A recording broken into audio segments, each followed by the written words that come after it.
Baik,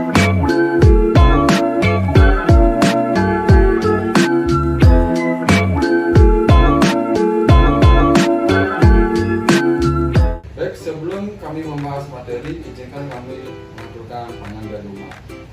Om Swastiastu. Mohon izin kepada Ibu dosen Komang Krisna Maharjini MPD, kami dari kelompok 5 akan membahas tentang perkembangan hubungan interpersonal peserta didik. Perkenalkan, nama saya Kade Agustan Nadi Prananda dengan NIM 2311 03 1022. Selanjutnya teman saya. Baik, perkenalkan, nama saya Loh Juliani dengan NIM 231103 1118. Perkenalkan, nama saya Niti Nisa dengan NIM 231103 1057. Perkenalkan, nama saya Kade Alvin Parasta dengan NIM 231103 1185. Baik, saya akan menjelaskan tentang perkembangan hubungan interpersonal antara peserta didik dimulai dari kurikulum. Hubungan interpersonal dapat diartikan sebagai hubungan antara pribadi dengan pribadi yang lain. Hal itu sejalan dengan kebutuhan manusia selain sebagai makhluk individual, juga sebagai makhluk sosial, sehingga hubungan interpersonal pasti akan dialami oleh seluruh manusia yang hidup secara normal. Hakikat dari hubungan interpersonal bahwa ketika berkomunikasi, kita bukan hanya menyampaikan isi pesan, tetapi juga menentukan kadar hubungan interpersonal. Hubungan interpersonal terbentuk ketika proses pengolahan pesan, baik secara verbal maupun non-verbal, secara timbal balik terjadi, dan hal ini dinamakan komunikasi interpersonal. Ketika hubungan interpersonal sosial tumbuh, terjadi pula kesepakatan tentang aturan berkomunikasi antara para partisipan yang terlibat. Baik, sekian materi dari pengertian akan dilanjutkan oleh teman saya, Loh Juliani. Silakan, Bu Juliani. Baik, selanjutnya saya akan menjelaskan perkembangan interpersonal peserta didik. Sebagai makhluk sosial, peserta didik senantiasa melakukan interaksi sosial dengan orang lain. Interaksi sosial menjadi faktor utama dalam hubungan interpersonal antara dua orang atau lebih yang saling mempengaruhi. Menurut Ruben, tahap perkembangan hubungan interpersonal disebut juga dengan tahap eksplorasi.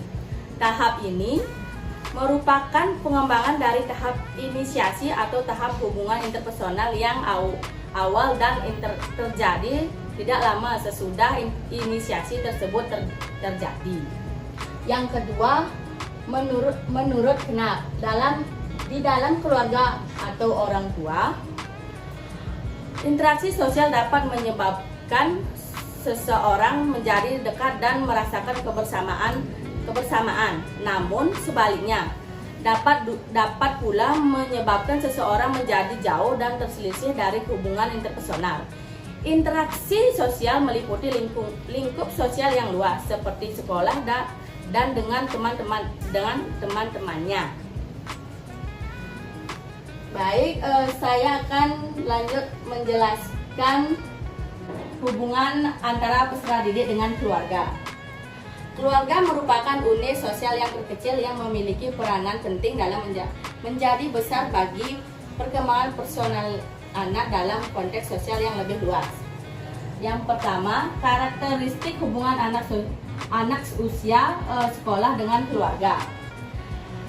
Masa usia sekolah dipandang sebagai masa untuk pertama kalinya anak memulai kehidupan sosial mereka dengan sesungguhnya.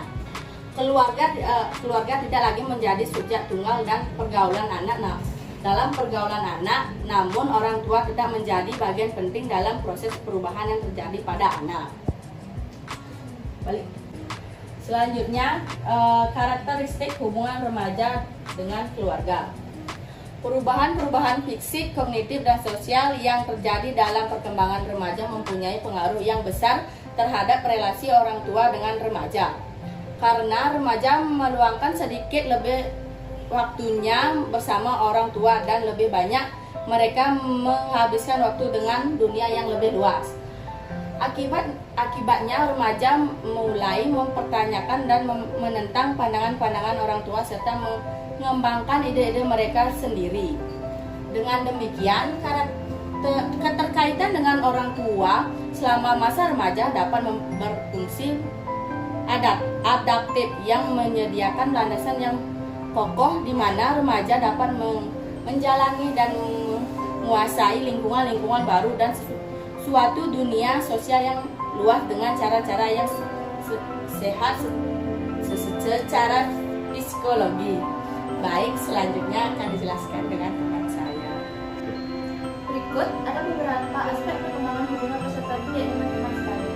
Yang pertama, pembentukan kelompok. Pembentukan kelompok ini interaksi teman sebaya usia sekolah kebanyakan terjadi dalam grup atau kelompok, sehingga periode ini sering disebut sebagai usia kelompok. Pada usia ini, anak tidak lagi puas bermain sendirian di rumah. Hal tersebut menimbulkan bahwa anak memiliki keinginan untuk diterima sebagai anggota kelompok. Selanjutnya, yang kedua, ada popularitas, penerimaan sosial, dan penolakan. Pada anak usia SD, mulai terlihat adanya usaha mengembangkan penerimaan terhadap orang lain. Yang kedua, ada popularitas, penerimaan sosial, dan penolakan. Pada anak usia SD, mulai terlihat adanya usaha pengembangan penilaian terhadap orang lain. Para ahli membedakan anak-anak menjadi dua, yaitu anak populer dan anak tidak populer. Anak populer yakni anak yang ramah, suka bergaul, dan bersahabat. Anak tidak populer dibedakan menjadi dua tipe, yaitu anak-anak yang ditolak, yaitu anak yang tidak disukai oleh teman-teman sebaya. Yang kedua, anak-anak yang diabaikan, yaitu anak yang menerima sedikit perhatian dari teman sebaya. Selanjutnya ada hubungan peserta didik dengan sekolah. Sekolah merupakan lingkungan artifisial yang dibentuk guna mendidik dan membina generasi muda ke arah tujuan tertentu, terutama untuk membekali anak dengan pengalaman yang dibutuhkan di kemudian hari. Sekolah mempunyai pengaruh besar, yakni ada dua fungsi utama sekolah, yaitu memberi kesempatan bagi remaja untuk tumbuh secara sosial dan emosional. Yang kedua, membekali mereka dengan pengetahuan dan keterampilan yang diperlukan untuk menjadi orang yang mandiri. Sekolah juga mempengaruhi perkembangan anak, terutama perkembangan identitas melalui dua kurikulum, yaitu kurikulum formal dan non-formal. Sekolah memainkan peranan penting bagi pengembangan anak. Anak dihidupkan pada sejumlah tugas dan keharusan untuk mengikuti aturan yang membatasi perilaku dan sikap mereka. Interaksi dengan guru dan teman sebaya dapat memberikan sesuatu peluang yang besar untuk mengembangkan kemampuan kognitif dan keterampilan sosial. Baik, selanjutnya adalah persahabatan atau friendship. Persahabatan atau friendship yaitu pola hubungan anak usia sekolah dengan teman sebayanya dan munculnya keinginan untuk menjalin hubungan pertemanan yang lebih akrab. Jadi menurut McDavid dan Ormond, persahabatan adalah hubungan yang dibangun atas dasar sukarela, hubungan yang dibangun atas dasar kesamaan, dan hubungan yang dibangun atas dasar timbal balik. Baik, fungsi dari persahabatan menurut Sandrock, yang pertama sebagai kawan, sebagai pendorong, sebagai dukungan fisik, sebagai dukungan ego, sebagai perbandingan sosial, sebagai pemberi keakraban dan perhatian. Terima kasih. Baik, selanjutnya adalah kesimpulan. Berdasarkan uraian di atas, dapat diperoleh kesimpulan bahwa interaksi sosial dapat menyebabkan seseorang menjadi dekat dan merasakan kebersamaan. Namun sebaliknya dapat pula menyebabkan seorang menjadi jauh dan terselisih dari hubungan interpersonal. Bagi peserta didik, interaksi sosial menjadi pertama kali di dalam keluarga, terutama dengan orang tua. Dalam memahami perkembangan psikologi peserta didik, perlu dipelajari bagaimana hubungan anak dengan keluarga, diantaranya karakteristik hubungan anak usia sekolah dengan keluarga, karakteristik hubungan remaja dengan keluarga. Setelah mengetahui tentang hubungan anak dengan keluarga, kemudian beranjak pada hubungan anak peserta didik dengan teman sebaya. Ada beberapa aspek yang perkembangan hubungan peserta didik dengan teman sebaya. Yang pertama, karakteristik hubungan anak usia sekolah dengan teman sebaya. Yang kedua, pembentukan kelompok. Yang ketiga, popularitas, penerimaan sosial, dan penolakan. Perkembangan interaksi personal peserta didik.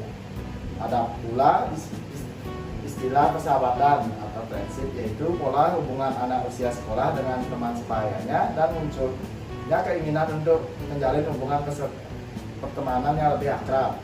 Sahabatan mempunyai 6 fungsi, yaitu sebagai kawan, sebagai pendorong, sebagai lingkungan fisik, sebagai lingkungan hidup, sebagai perbandingan sosial, sebagai pemberi keakraban dan perhatian. Dengan peserta didik dengan sekolah punya pengaruh yang cukup besar terhadap perkembangan anak-anak dan remaja. Hampir sepertiga waktunya remaja berada di sekolah. Fungsi utama sekolah bagi remaja yaitu memberi kesempatan bagi remaja untuk tumbuh secara sosial dan emosional, dan membekali mereka dengan pengetahuan dan keterampilan yang diperlukan untuk menjadi orang yang mandiri secara ekonomi dan menjadi anggota masyarakat yang produktif.